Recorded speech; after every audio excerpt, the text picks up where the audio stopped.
the employers provided students with handouts and flyers like these, but they also lured in students with fun little promotional toys like this one to take the stress out of a real-life interview.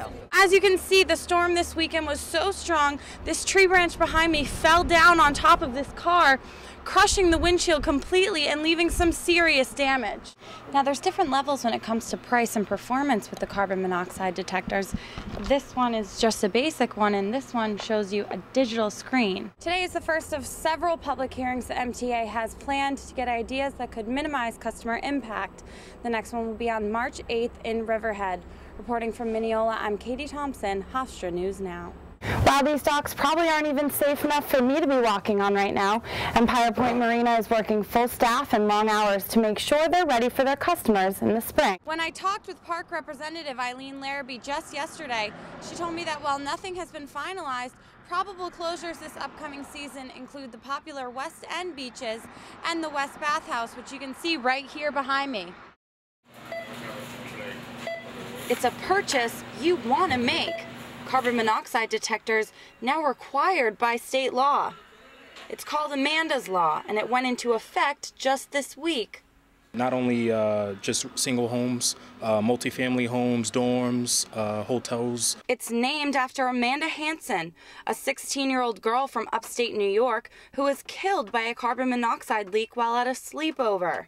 Now, home improvement stores like Home Depot are answering questions about how important these detectors really are. Being that it took effect as of yesterday, most people didn't know that, so I kind of showed them the sign here that we have. The law requires that all homes, new or existing, have at least one carbon monoxide alarm, and that it's installed on the level of the home with the lowest sleeping area. So any fumes, any carbon monoxide, which doesn't smell, by the way, gets mixed into the air, it'll be detected right away.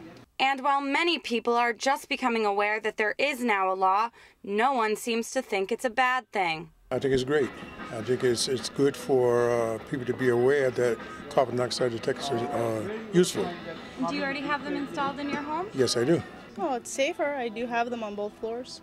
There are many things to be aware of when dealing with the detectors, like how often to change them. They recommend that you replace them every 5 years. Some people don't, they couldn't really remember the last time they replaced it. So, especially if you have kids in your home. Now, there's different levels when it comes to price and performance with the carbon monoxide detectors. This one is just a basic one, and this one shows you a digital screen. One thing's for sure, purchasing any type of carbon monoxide detector is now the law and could end up saving your life. In East Meadow, Katie Thompson, Newswatch 35. Nice meeting you. There were handshakes, and more handshakes. Over 100 employers ranging from marketing agencies to the Secret Service attended Hofstra's annual career fair today. Hofstra's probably one of our favorite. We always seem to get really good students here. This comes just a day after the Bureau of Labor Statistics reported that New York State had the highest number of mass layoffs in 2009 since 1996. But that's not stopping Joshua Burke, a St. John's grad student.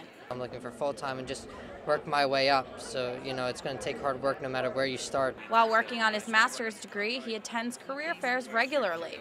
I mean, any opportunity you get to go out and meet somebody and talk to people, can't hurt to go. Representatives from Hofstra's Career Center say students should not be intimidated. The statistics that you look at often look at the workforce in general. They don't talk about entry-level hiring. A lot of employers still look to hire entry-level employees because it's a lot less expensive and more cost-efficient, but also you get bright talent. All of the employers provided students with handouts and flyers like these, but they also lured in students with fun little promotional toys like this one to take the stress out of a real-life interview. And as stressful as the times may be, students today found the fair very informative. There's a lot to take in, there's a lot of places to investigate and look further into, and there's a lot of information that I'm getting. The fair hosted 30 more companies this year than last, a sign that the job market may be bouncing back. Katie Thompson, Newswatch 35.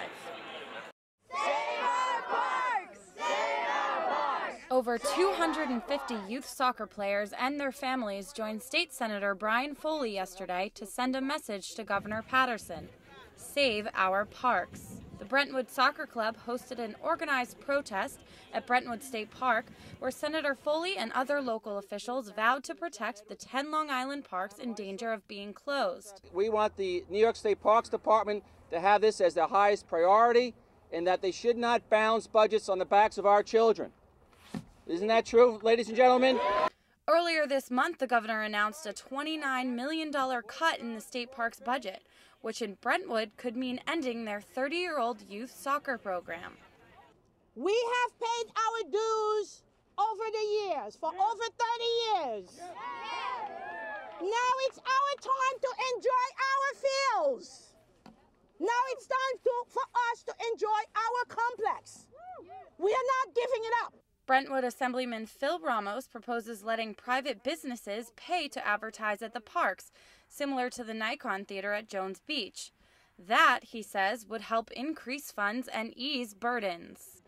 Just for the fact that Nikon was allowed to use that name brought private sector money into that park.